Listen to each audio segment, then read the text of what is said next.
우리 주님의 갈망은 무엇일까요? 우리 주님의 갈망은 모든 믿는 자들이 예수님의 제자가 되어서 주님을 따르는 것이죠.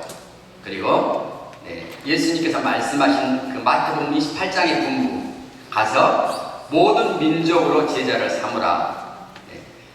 주님이 우리에게 바라시는 것은 아마 우리가 제자 삼는 일에 우리 자신들을 더 헌신하기를 바라실 것입니다. 그리고 제자를 삼는데 어디서부터 시작해야만 합니까? 예루살렘에서부터 시작해야 되죠. 그리고 예루살렘을 우리에게 적용한다면 어디일까요? 가장 가까운 곳, 우리 집, 우리의 집안이 예루살렘일 것입니다. 그리고 거기서부터 제자를 삼기를 시작해야만 합니다. 그래서 지난주에는 우리 예루살렘에게 나아가서 우리가 뭘 말하면 되죠? 가서 우리가 말해야 될 것이 무엇입니까? 개판 5분 전에, 내가 예수님을 알기 전에 내 인생이 이랬어. 개판 5분 전에 우리의 인생이 주님을 만나고서 어떻게 꽃피는 인생이 되었는지를 말해주는 것이죠. 예수 믿는 게 바로 그런 거야? 아, 그래? 그렇게 말해주는 것입니다. 예수 믿는 것은 정말 너무너무 중요한 것이죠. 사람이 구원을, 특별히 가족의 구원을 위해서 우리가 기도하는 것이잖아요. 우리 가족의 구원을 위해, 저도 예수 믿고 가장 첫 기도가 가족의 구원이었습니다. 그리고 가족의 구원을 아주 오랫동안 기도해 왔습니다. 저희 아버님은 굉장히 일을 사랑하시는 분이셔가지고 아침에 해가 뜨기 전에 나가셔가지고 해가 다 져서 어둠컴컴할 때 들어오시는 정도로 그렇게 일을 아주 사랑하셨던 분이십니다. 제가 이제 예수 믿고서, 예수 믿기 전에는 그래도 저희 아버님을 최선을 다해서 도왔는데, 예수 믿으면서 교회를 왔다 갔다 하다 보니까 우리 아버님의 성에 안 차시는 거예요. 제가 돕긴 돕더라도. 그래서 교회 가는 것에 대해서 우리 어머님을 지독하게 괴롭히기 시작했습니다. 아들이 교회 다닌다고. 한 1년 정도 우리 어머님이 괴롭힘을 받으신 후에 우리 어머님이 결정을 내렸습니다. 뭐라고 결정을 내렸을까요? 너는 우리랑 함께 살면 안 되겠다. 그리고 저를 아주 먼 곳으로 보내셨습니다. 먼 곳으로. 그렇게 저를 핍박하셨던 아버님이 어느 날 제가 가족을 위해서 기도하는데 하나님께서 어느 날 꿈에 마지막 때의 모습을 잠깐 보여주시는 거예요. 마지막 때 모습을. 마지막 때 모습에서 사람들이 그 마지막 때 그 두려움이 엄습해가지고 그 얼굴에 두려움이 가득 찬 모습들을 제가 봤는데, 그리고 보고서 이제 제가 깨어났습니다. 그리고 그날이 아마 토요일날 저녁 때 같은데 교회를 가야 되는데 저 혼자 교회를 갈 수 없는 겁니다. 그 당시는 이제 저희 어머님이 함께 교회를 다니셨는데 저희 아버님을 혼자 놔두고 갈 수가 없는 겁니다. 만약 아버님 혼자 놔두고 교회를 갔는데 주님이 마지막 재림하시고 세상이 끝난다면 어떻게 될까요? 우리 아버님은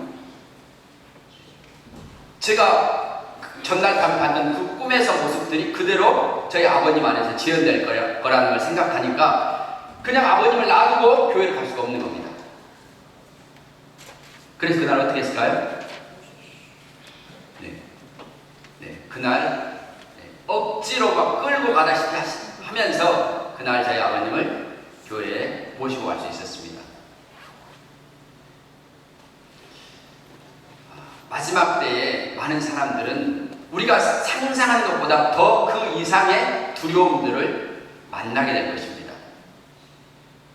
특별히 우리의 가족이 그런다면 정말 가슴 아픈 일이죠.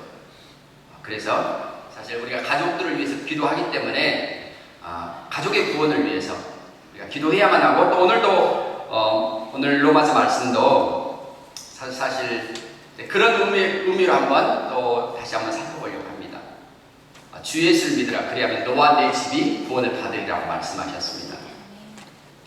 네, 하나님께서는 우리에게 오늘 로마서 10장의 말씀에 보면 우리에게 주신 말씀이 로마서 10장 8절 말씀 다시 한번 여러분 읽어보실까요? 10장 8절 말씀 그러면 무엇을 말하느냐 말씀이 내게 가까워 내 입에 있으며 내 마음에 있다 하였으니 곧 우리가 접하는 믿음의 말씀이라. 하나님이 우리에게 무슨 말씀을 주셨습니까? 믿음의 말씀을 주셨습니다. 그리고 믿음이 얼마나 놀라운 걸까요? 사실 우리 삶에 만나는 모든 문제는 사실 믿음의 말씀으로 다 해결할 수 있는 것입니다. 아멘.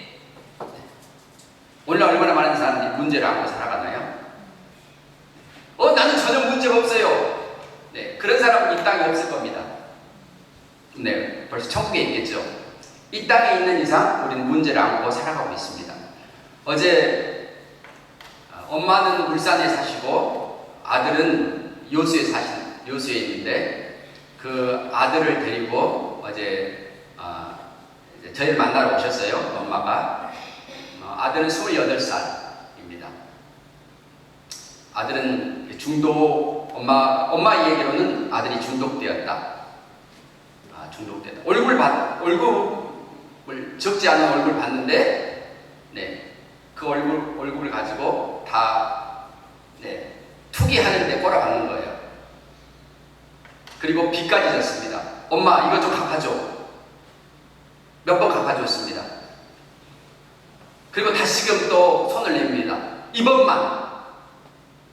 아니, 이제 더 이상 엄마가 너를 도와줄 수 없어. 만약 엄마가 도와줄 수 없다면 나는 회사를 퇴직해야 돼. 그리고 그 퇴직금으로 갚아야 될 거야. 네. 그래서 엄마가 이러지도 저러지도 못하고 그러면서 이제 이 아들내미를 데리고 왔는데 그 엄마도 네, 저를 보자마자 막 윙크를 날리는 거예요. 윙크를. 왜 그랬을까요? 안면 경련 때문에. 쉴 새 없이 막 윙크를 날리는 거예요. 모든 사람들이 이렇게 문제를 가지고 있습니다. 그런데 네, 주님께서는 우리에게 믿음의 말씀을 주셨습니다. 뭐라고 주셨을까요? 네, 구원받으라고. 네, 구원받는 것은 우리가 죽어서 또 천국에 가는 것도 하늘나라에 가는 것도 구원이지만 또 우리 삶에서 일어나고 있는 모든 문제에서 건진받는 것도 구원받는 것이죠. 네, 하나님은 우리에게 구원받도록 하기 위해서 믿음의 말씀을 주셨습니다. 네, 믿음의 말씀. 다시 한번 우리 8절 말씀 다시 한번 우리 한번 읽어보겠습니다. 그러면 무엇을 말하느냐? 말씀이 내게 가까워 내 입에 있으며 내 마음에 있다 하였으니 곧 우리가 접하는 믿음의 말씀이라. 아멘. 네. 하나님은 우리에게 믿음의 말씀을 주셨습니다. 그리고 그 믿음의 말씀은 얼마나 우리에게 가까이 있나요? 얼마나 가까이 있습니까? 믿음의 말씀이? 믿음의 말씀을 가지려고 우리가 하늘에 올라가야 될까요? 아니면 이 바닷속으로 땅속으로 내려가야 될까요? 믿음의 말씀 얼마나 가까이 있다고 말씀하시나요? 네. 그 말씀이 내게 가까워 심히 내게 가까워서 어디에 있다고요? 너의 마음에 있고 너의 입에 있다고 말씀하셨습니다. 예, 우리가 신약시대에 살고 있습니다. 그리고 신약시대에 우리가 받은 복 중에 하나는 뭐냐면 하나님 우리에게 새 영을 주시고 우리가 거듭난 거죠. 새 영을 주시고 우리에게 새 마음을 주신 겁니다. 그리고 그 새 마음 안에 뭘 기록하는 겁니까? 하나님의 말씀을 기록한 것입니다. 그 새 마음 안에. 그래서 우리 마음의 신비에 하나님의 말씀이 기록되었다고 말씀하셨습니다. 네. 구약에서는 하나님의 말씀이 어디에 기록되었습니까? 돌판에 기록되었죠. 그런데 신약에서 새 언약의 백성 안에는 마음에 그 말씀이 기록되었다고 말씀하십니다. 한번 고백 한번 하겠습니다. 내 안에 내 마음 안에 하나님의 말씀이 기록되었습니다. 하나님의 말씀이 기록되었습니다. 오늘 그 말씀이잖아요. 하나님의 말씀 심히 가까워 내 마음에 있고 너의 입에 있다고 말씀하셨습니다. 하나님 우리에게 믿음의 말씀을 주셔서 우리 삶을 구원하도록 하신 겁니다. 구원하도록. 믿음의 말씀. 믿음의 말씀. 이 말씀의 그 로마서 저희가 8절부터 읽었는데 6절과 7절 말씀에 보면 누가 하늘에 올라가겠느냐, 누가 무저갱이에 내려가겠느냐, 이런 말씀들이 있습니다. 이런 말씀은 신명기, 구약에 있는 신명기 30장을 인용하신 말씀입니다. 신명기 28장, 29장, 30장의 말씀은 하나님께서 너의 앞에 내가 생명과 사망을 두었다, 내가 너희 앞에 복과 저주를 두었다는 말씀입니다. 그러면서 하나님께서 뭘 말씀하십니까? 내가 너희 앞에 생명과 사망을, 복과 저주를 두었으니 그러므로 너는 뭘 택하라? 생명을 택하라, 복을 택하라고 말씀하십니다. 하나님께서 우리에게, 우리 앞에, 이스라엘 앞에 그렇게 두셨던 것처럼 우리 앞에 두셨습니다. 그런데 이스라엘 백성들은 그 복을, 생명을 취하기 위해서는, 복을 누리기 위해서는 뭘 해야만 되었습니까? 구약에서는 이스라엘 백성들은 뭘 해야만 했을까요? 생명을 얻기 위해서, 복을 누리기 위해서는 율법을 순종해야만 했습니다. 율법을 순종해야만 했습니다. 그래서 율법을 순종하지 않으면 이 생명에서, 이 복에서 멀어질 뿐만 아니고 오히려 사망이, 저주가 임하는 거죠. 그럼 우리는 뭐가 달라졌을까요? 우리에게는 로마서를 10장을 읽으면, 그 앞절을 읽어보면 하나님은 이스라엘 백성들이 율법으로 말미암는 자들은 율법으로 말미암은 의를 가지고 살도록 하셨습니다. 그러나 사실 타락한 인간들은 온전하게 율법을 지킬 수 없고 그 율법의 의로 사실은 살 수가 없는 겁니다. 그러나 신약의 우리에게는 뭘로, 어떤 의를 가지고 살도록 말씀하실까요? 믿음의 의, 믿음으로 말미암는 의를 가지고 살도록 하신 겁니다. 믿음으로 말미암는 의, 율법을 순종해야지, 모든 법을 지켜야지 되는 게 아니고 믿음으로 말미암은 의를 가지고 살도록 하신 겁니다. 그리고 하나님은 우리에게 믿음의 말씀을 주셨습니다. 믿음으로 말미암은 의는 무엇일까요?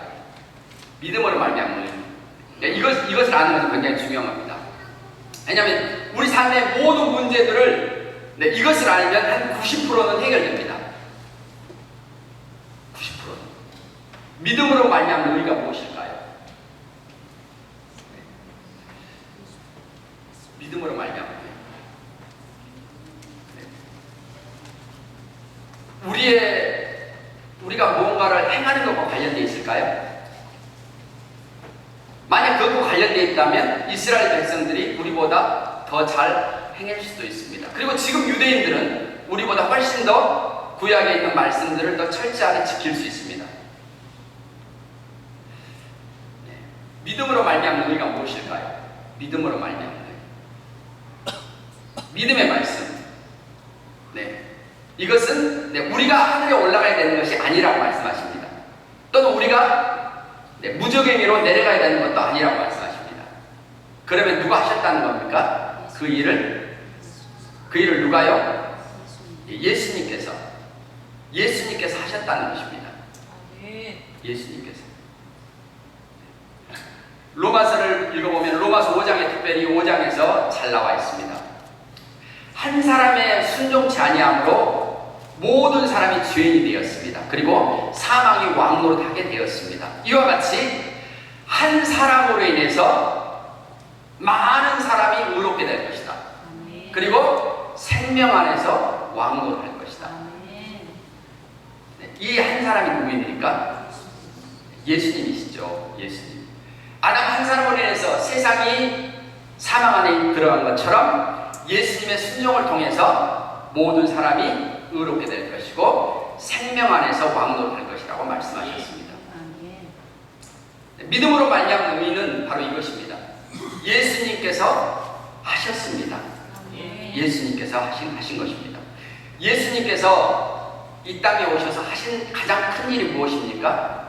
구약에서 하나님께서 요구하셨던 모든 요구, 율법에 대한 요구를 예수님이 완벽하게 이루셨다는 겁니다. 완벽하게 하나님의 말씀에 예수님이 순종하신 겁니다. 누구를 위해서 하셨을까요? 우리를 위한 것이죠. 나를 위한 것입니다. 나를 위해서 예수님께서 완벽하게 순종하신 겁니다. 심지어는 예수님이 십자가상에서 마지막 숨을 거두시기 전에 어떤 말씀을 하셨을까요? 숨을 거두기 전에 아침 겟세마네 동산에서 예수님은 핏방울이 땀방울이 되도록 기진맥진하도록 그렇게 기도를 자신의 온 영혼을 쏟으셔서 기도하셨습니다. 그리고 그날 밤에 잡히셨습니다. 밤새 대지상에게서 신문을 받으셨습니다. 조롱을 당하셨고, 그리고서는 이제 새벽녘에 빌라도 앞에 끌려와서 주님께서 또 다시 신문을 받으시면서 온갖 수치를 받으십니다. 그리고 십자가형이 내려졌고 예수님은 십자가를 지시고 한 50km 이상 되는 그 십자가를 지시고 골고다를 오르셨습니다. 얼마나 그분이 지치셨던지 그 십자가를 제대로 짊어질 수 없으셔서 로마 군인은 구레네 시몬에게 예수님이 졌던 십자가를 대신 지게 했습니다. 그리고서 예수님께서 이제 아침 9시에 매달리셨습니다. 장장 6시간 동안 오후 3시가 되도록. 그리고 마지막 그분이 숨을 거두시기 전에 다 이루셨다고 말씀하시기 전에 그분은 마지막 말씀을 하셨습니다. 성경은 이렇게 나옵니다. 그분에 관한 성경을 응하게 하도록 하기 위해서 그분에게 예언된 말씀을 성취하기 위해서 그분이 말씀하셨다고 말씀하십니다. 뭐라고요? 내가 목마르다. 입술이 말라보신 분들은 알 것입니다. 입술이 마르면 물 한 모금 마시지 않고 물로 적시지 않고는 도저히 말이 나오지 않는다는 것을. 예수님께서 6시간 동안 그리고 그 전날 밤부터 그런 모진 고난들을 겪으시면서 그 시간들을 보내셨습니다. 그리고 마지막으로 그분이 하셨던 것이 성경을 응하게 하려고. 성경. 예수님은 어느 날 제자들에게도 말씀합니다. 인자에 대해서 왜 이렇게 기록되었느냐? 인자가 왜 많은 고난을 받고 죽어야 된다고 기록되었느냐? 선지자들을 통해서 기록했죠. 예수님은 자신의 기록된 대로 가셔야 된다는 걸 아셨습니다. 그리고 예수님은 100% 하나님께 순종하셨습니다. 100%. 아담은 가장 좋은 환경에서 그는 타락했지만 예수님은 가장 상황이 어려운 상황, 가장 힘든 상황, 누가 봐도 아니 마지막에 힘드신데 무슨 또 마지막 말씀까지 하셔야 돼요. 그냥 숨지시면 되시지. 근데 예수님은 내가 목마르다. 왜요? 성경에서 그렇게 메시아가 마지막 운명하시기 전에는 그렇게 말할 거라고 예언되어 있기 때문에 그랬습니다. 예수님은 100% 순종하셨습니다. 그래서 예수님은 성경의 율법의 마침이 되셨다라고 말씀하십니다. 구약에서는 순종하면 율법으로 말미암은 의로 살려는 자들은 율법의 의로 살아야 되는데 그것은 순종해야 됩니다. 순종하면 내가 제사장 나라도 되게 해주고 나의 소유된 백성이 되게 주고, 네, 이런 약속의 말씀들을 주셨습니다. 그런데 예수님의 순종을 통해서 우리에게 온 것이 무엇입니까? 베드로전서 1장에서는 예수님의 순종과 핏뿌림을 얻도록 우리를 택하셨다고 말씀하셨습니다. 그리고 베드로전서 1장 14절에서는 우리를 가리켜서 순종의 자녀라고 부르고 계십니다.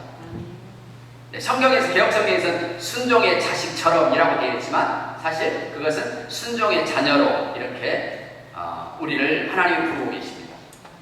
우리가 순종의 자녀가 되었기 때문에 주님께서는 베드로전서 2장 9절 말씀을 하실 수 있는 겁니다. 너희는 택하신 족속이요, 제사장의 나라요, 거룩한 백성이요, 나의 소유가 된 백성입니다. 우리의 순종일까요? 그렇지 않습니다. 구약에서는 너희가 순종이야 이런 복을 받을 거야 라고 했지만 우리는 곧바로 예수님의 순종 안에 들어옴으로써 이 복을 누리게 된 겁니다. 한 사람의 불순종으로 사망이 왕노릇한 것처럼 한 사람의 순종으로 우리가 생명 안에서 왕노릇하게 되었다고 말씀하십니다. 그래서 믿음의 말씀이라는 것은 무엇입니까? 예수님이 하셨다. 예수님이 하셨다. 예수님. 네. 구원에 대해서 계속 말씀하죠. 9절 말씀 한번 읽어볼게요. 9절. 너가 만일 내 입으로 예수를 주로 시인하며 또 하나님께서 그를 죽은 자 가운데서 살리신 것을 내 마음에 믿으면 구원을 받으리라. 10절. 사람이 마음으로 믿어 의에 이르고 입으로 시인하여 구원에 이르느니라. 아멘.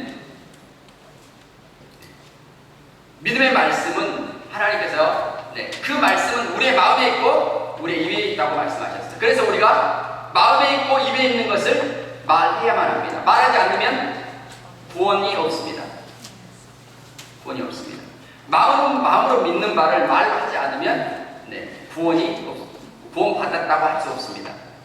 그래서 반드시 말로 해야만 합니다. 뭘 말해야 합니까? 오늘 여기 9절에 보면 세 가지를 말하고 있습니다.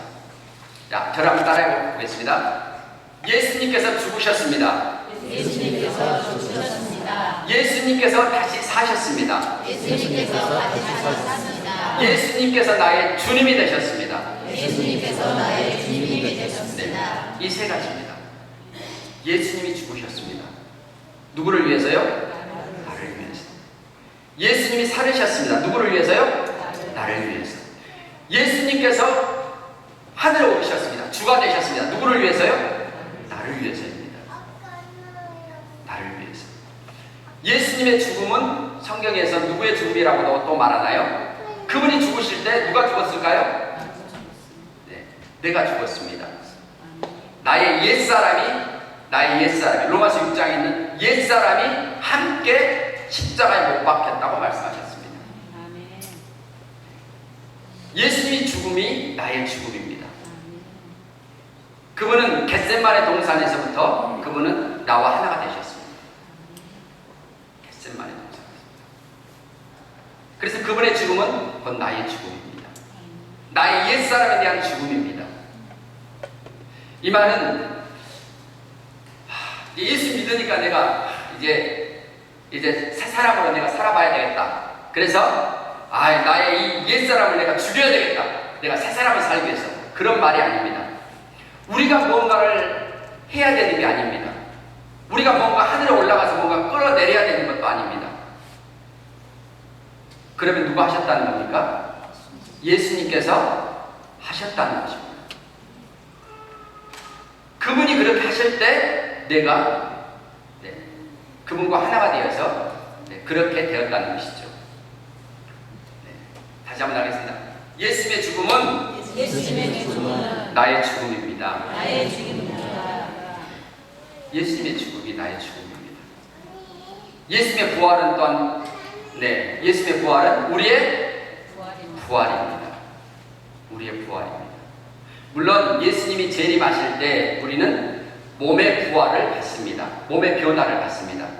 그러나 성경은 예수님이 부활할 때 예수님의 부활의 첫 열매이시고 우리도 함께 거듭난 자들은 부활에 참여한 자들이라고 말씀하고 있습니다. 부활. 진짜 우리는 예수님의 부활에 참여했습니다. 어떻게 알 수 있을까요? 네. 지금 우리가 죽는다면 알 수 있을까요? 없을까요? 죽는다면 알 수 있습니다. 내가 바로 죽는다면 내가 나는 새로운 피조물이었네, 나는 새 사람이었네, 나는 새 생명을 가지고 있었네 라는 것을 금방 알 수 있습니다. 내가 하나님의 자녀구나. 네. 근데 지금 우리는 뭘 입고 있습니까? 육신의 옷을 입고 있습니다. 집을 가지고 있죠. 이 몸은 우리가 사는 집과 같습니다. 우리가 집을 보면 나는 변화된 것이 아무것도 없는 것 같습니다. 그러나 사실 영적으로는 우리가 거듭난 자들입니다. 예수님의 부활과 함께 우리가 부활에 참여한 자들입니다. 새 생명을 얻은 자입니다. 새 사람입니다. 옆에 분들 한번 축복 한번 하겠습니다. 당신은 새 사람입니다. 옛 사람은 뭐입니까? 네, 여러분 잘못 보신 겁니다. 예수 믿는 모든 사람들은 새 사람입니다. 새 생명을 가진 자입니다. 네, 이것이 바로 우리가 가지고 있는 믿음의 말씀입니다. 믿음의 말씀은 예수님이 하셨다는 겁니다. 예수님이 순종하셨고, 예수님이 죽으셨고, 예수님이 부활하셨다는 겁니다. 뿐만 아니라 그분은 어디에 오르셨어요? 하늘에 오르셔서 하나님 우편에 앉으신 겁니다. 하나님 우편에.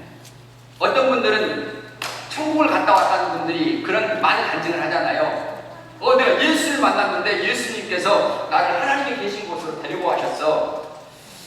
글쎄요, 그건 성경적이지 않습니다. 성경적인 것은 무엇일까요? 하늘에는 보좌가 2개가 있다고 말하지 않습니다. 요한계시록에서 보좌는 하나밖에 없어요. 단수로 쓰입니다. 보좌에는 하나밖에 없습니다. 하늘에. 그럼 누가 앉으실까요? 그 보좌에? 우리가 앉나요? 그렇지 않습니다. 누가 앉으신가요? 예수님이 앉으신 것이죠. 예수님께서. 그럼 우리가 예수님에 가가지고 묻죠. 예수님 너무 반가워요. 정말 예수님 보고 싶었어요. 그런데 하나님 어디 계세요? 그럼 예수님 뭐라고 말씀하실까요? 예수님 뭐라고 말씀하실까요? 어떤 사람이 간증한 것처럼 그래, 내 손 잡고 한번 가보자. 저기 하나님이 계신 방으로 한번 가보자. 그럴까요? 저는 그렇지 않다고 봅니다. 아마 예수님은 요한복음 14장의 말씀을 하시지 않을까. 나를 먼저는 아버지를 보았거늘 아버지를 보여달라고 하느냐. 예수님은 몸을 갖고 계십니다. 그리고 그 하나님의 거하실 장막으로 그 몸 안에 하나님이 저는 거하신다고 믿습니다. 우리도 마찬가지죠. 지금도 우리는 이 장막을 가지고 있습니다. 몸이라는 장막을 가지고 있고 하나님 어디 계십니까? 우리 함께 계시죠.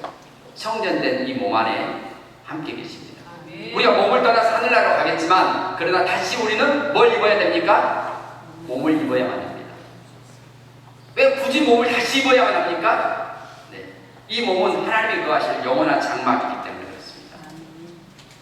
하나님이 거하실 영원한 장막이기 때문에. 예수님이 하늘에 오르시고 우리의 주님이 되셨습니다. 그것은 우리를 위한 것입니다. 우리를 위한. 그러니까 주님이 되셨다는 것은 예수님이 지금 만왕의 왕이라는 겁니다. 온 우주의 만왕의 왕이고 통치자라는 것입니다. 그리고 우리는요, 우리는 그분과 하나 되었습니다. 예수님과 하나입니다. 그분은 머리시고 우리는 그분의 몸입니다. 교회는 이 영광에 참여하였습니다. 예수님이 이 땅에서 다스리는 것들이 누구를 통해서 나타납니까? 교회를 통해서 나타나는 것이죠. 교회를 통해서. 믿는 자들을 통해서 주님의 다스림이 나타나고 있습니다. 그래서 오늘 말씀을 통해서 구원을 받으리라. 구원을 받으리라. 우리 삶에 많은 문제가 있는데 우리가 이제 예수님이 나를 위해 죽으셨지. 그래서 내가 죽었어. 그러면 우리 삶의 많은 문제들이 절반은 해결됩니다. 그렇지 않을까요? 나 옛사람, 욕심 많던 그 옛사람, 문제가 많았던 그런 사람이 처리되었어. 나는 지금 새 사람으로 살고 있어. 이런 고백들이 사실 우리의 삶의 많은 문제들을 해결한다고 봅니다. 그리고 또 주님은 우리에게 믿음의 말씀을 주셨기 때문에 사실 예수님이 하셨던 것을, 하신 것들을 우리가 무엇인지를 안다면 우리 삶의 많은 문제들은 해결될 것입니다.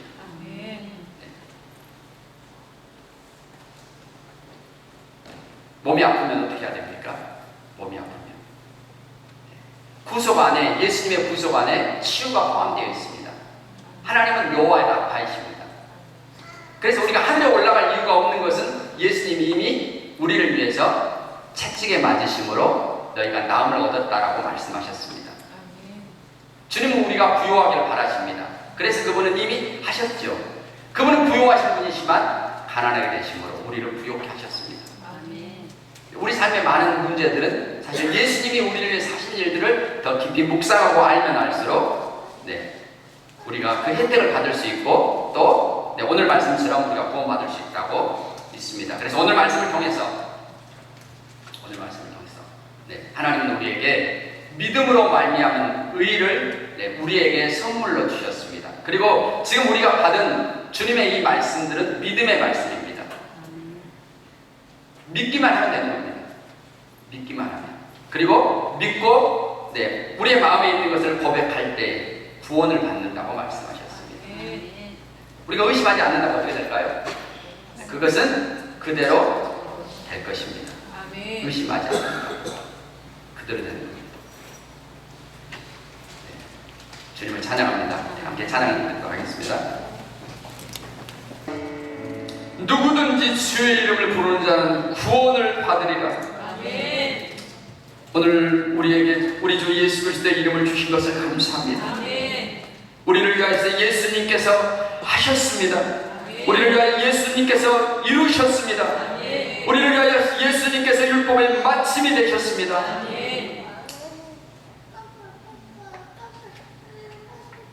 그리고 우리에게 이제 생명과 복을 우리 앞에 두셨고 이것을 선택하도록 말씀하셨습니다.